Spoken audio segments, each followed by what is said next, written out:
Hey guys, आज हम पढ़ेंगे द हिंदू टूल्स कुछ vocabs जो कि आपके जितने भी कॉम्पिटिटिव एग्जाम्स हैं, bank, SSC, UPSC, state banks, इन सब के लिए बहुत जरूरी है. It is nothing just a 5 minute quick revision. You must take 5 minutes. Okay, so to begin with the word demeanor. demeanor demeanour की हिंदी मीनिंग होती है आचरण. ओके, यानी कि आप कह सकते हो कि बिहेवियर या व्यवहार, उसे कहते हैं demeanour. The way a person behaves, dresses, speak, looks etcetera that show what their character is like. मतलब कोई भी पर्सन उसके कपड़े से, उसके बोलने के तरीके से, उसके लुक से, उसके बिहेव से आप बता सकते हो कि वो पर्सन कैसा है. तो उसी को कहते हैं कि उसका आचरण कैसा है, उसका डेमिनर कैसा है, उसका बिहेवियर कैसा है. ओके, इसके सिनोनिम्स हो गए behaviour, bearing, ongoings, dealing, deportment and manner. Okay, ये इसके सिनोनिम्स है. Next, thaw. थॉ का मतलब होता है पिघलना. अब पिघलना आप सब लोग जानते होंगे, किसी भी चीज का, आइस का ही पिघलना जो आप कहते हो ना, मेल्ट होना, उसी को कहते हैं थॉ. ठीक है, या फिर हर्ट का मेल्ट होना, तो hurt thaw. Okay, to become or make something become soft or liquid again after freezing. यानी कि फ्रीजिंग होने के बाद अगर कोई चीज पहले से हार्ड है, स्ट्रिक है, ओके, उसके बाद वो क्या हो गया, सॉफ्ट हो गया, या फिर लिक्विड में हो गया, तो उसे कहते हैं थॉ. जैसे कोई सिचुएशन या भी बहुत ही ज्यादा खराब सिचुएशन में चल रहा है, एकदम जमा हुआ, एकदम सॉलिड फॉर्म में वो सिचुएशन की, वो चीज हट नहीं रहा है, कोई रिजल्ट नहीं मिल रहा है उस चीज का, लेकिन कुछ टाइम बाद वो सिचुएशन में क्या हुई, थोड़ी सॉफ्टनेस आई, यानी कि थॉ आई, तो हम उसको सिचुएशन से भी रिलेट कर सकते हैं. Okay, regarded as the situation. तो ये, अब इसके सिनोनिम्स देखो, melt, unfreeze, soften, liquefy and dissolve. Okay, तो ये इसके सिनोनिम्स है. Next, pragmatism. प्रैग्मेटिज्म की हिंदी मीनिंग होती है व्यवहारिकता. ओके, यानी कि थिंकिंग ऑफ और dealing with problem in a practical way.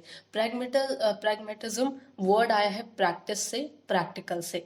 Practical इसमें ये होता है कि किसी भी प्रॉब्लम को डील करना एक प्रैक्टिकल तरीके से, तो उसी को कहते हैं प्रैग्मेटिज्म. Okay, pragmatism.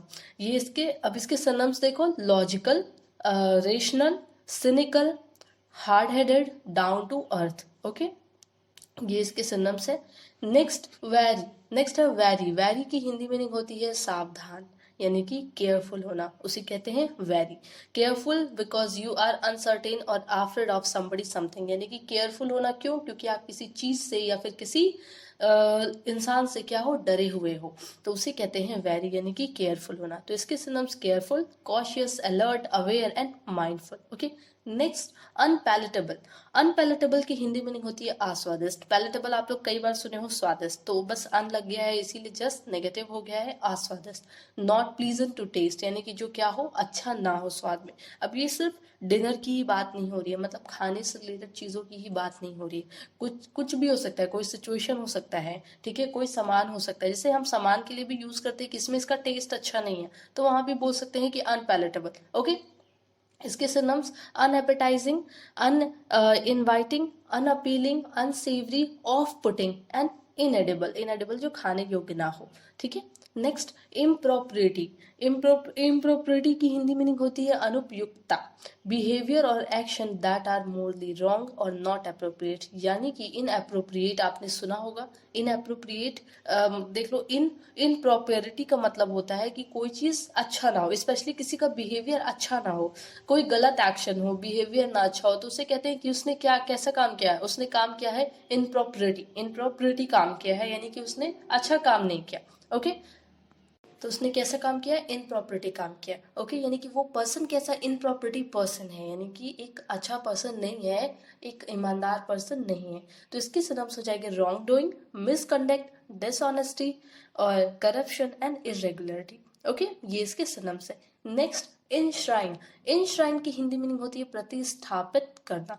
स्पेशली इसका यूज किया जाता है मंदिर में. मंदिर में जब मूर्ति को क्या किया जाता है कि स्थापित किया जाता है या प्रतिस्थापित किया जाता है, तो उसी को कहते हैं इंश्राइन. ओके, मूर्ति को क्या किया जा रहा है, मूर्ति को इंग्लिश में बोलते हैं आइडल या स्टैचू. ओके, तो उसे क्या किया जा रहा है, उसे स्थापित किया जा रहा है, उसे इंश्राइन किया जा रहा है. ओके, मतलब किसी भी चीज को, चाहे वो आपका अधिकार है, चाहे कोई ट्रेडिशन है, कोई आइडिया है, उसे अगर स्थापित किया जा रहा है तो उसे भी इंश्राइन ही कहते हैं, लेकिन स्पेशली मूर्ति के लिए यूज किया जाता है ये वर्ड. ओके, तो प्रिजर्व अ राइट, ट्रेडिशन और आइडिया. किस चीज को प्रिजर्व करना या रखना, एक किसी, कोई अधिकार है, कोई ट्रेडिशन है, हमारा कोई भी कल्चर है, कोई आइडिया है, तो इन अ फॉर्म दैट इंश्योर और it will be protected and respected. तो ये एकदम ये ध्यान में रखते हुए उस चीज को रखा जाता है कि उसमें क्या हो, उसकी रिस्पेक्ट बनी रहे, वो प्रोटेक्ट रहे। ओके, इसके सिनोनिम्स हो गए चेरिश। चेरिश का भी मतलब होता है संजोना। Okay, and revere, exalt and consecrate. Okay, ये इसके सिनोनिम्स है। नेक्स्ट इंट्रीजुइंग, इंट्रीजुइंग की हिंदी मीनिंग होती है लुभावना, यानी कि कोई चीज क्या हो, इंटरेस्टिंग हो, एक्साइटेड हो, इंथुजियास्टिक हो, लुभावना हो यानी कि काफी एलिगेंट हो, काफी ज्यादा अच्छा हो। ओके, तो एक्सट्रीमली इंटरेस्टिंग, कोई चीज क्या हो, एक्सट्रीमली बहुत ही ज्यादा इंटरेस्टिंग हो, तो उसे कहते हैं इंट्रीजुइंग।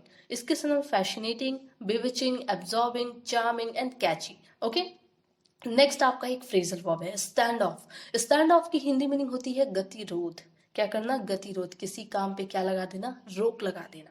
ठीक है, तो उसे कहते हैं स्टैंड ऑफ। आपने सुना होगा डेडलॉक, बस वही चीज है ये, deadlock in a fight, battle, argument etcetera. क्या होना, अब जैसे गतिरोध है तो चाहे किसी फाइट पे, किसी बैटल पे, argument etcetera, a situation in which an agreement is not possible. इन सब सिचुएशन में अगर अग्रीमेंट नहीं पॉसिबल है तो क्या कर देते हैं, यहाँ पे रोक लगा देते हैं। इसके synonyms deadlock, stalemate, impasse and draw. Okay, तो डेडलॉक, स्टेलमेट, इम्पेस, आपने ये सब सुना होगा। ठीक है, ये सारे सुने सुने वर्ड्स होंगे आपके लिए। नेक्स्ट एंड लास्ट आपका एक ईडियम है जीरो टॉलरेंस। जीरो टॉलरेंस की हिंदी मीनिंग होती है act of following the law very strictly. Zero tolerance, जैसे आपने कई बार न्यूज़ वगैरह में, न्यूज़ में छोड़िए, कोई ऐड वगैरह आता है पॉलिसी बाजार वगैरह का, तो उसमें कोई भी चीज़ का, तो इसमें उसमें लिखा होता है zero tolerance, with zero tolerance. Zero tolerance का मतलब कि अगर कुछ वहाँ पे गलत होगा तो उसके अगेंस्ट स्ट्रिक्टली एक्शन लिया जाएगा। ठीक है, तो वही है कि act of following the law very strictly, so the people are punished even when what they have done wrong। ठीक है, is not very serious. Okay, अगर उसने सीरियस काम नहीं भी किया है तो भी उसके अगेंस्ट क्या लिया जाएगा, एक्शन लिया जाएगा, आपके साथ कुछ भी गलत होने पे। तो उसी कहते हैं कि ये जीरो टॉलरेंस पॉलिसी है, यानी कि एक ऐसी पॉलिसी जिसमें आप रेस्ट अश्योर्ड रहो, यानी कि विश्वास रखो, ऐसा कुछ नहीं होगा कि आपके साथ कोई गलत होगा। और अगर ये जीरो टॉलरेंस पॉलिसी है, इसका मतलब कि अगर आपके साथ गलत हुआ तो आपको क्या, मतलब उसको क्या मिल सकती है, उस पर्सन को पनिशमेंट मिल सकती है जिसने आपके साथ गलत किया। ओके, तो इसको देखो नो टॉलरेंस भी आप कह सकते हो, या अनटॉलरेटिंग, जो भी।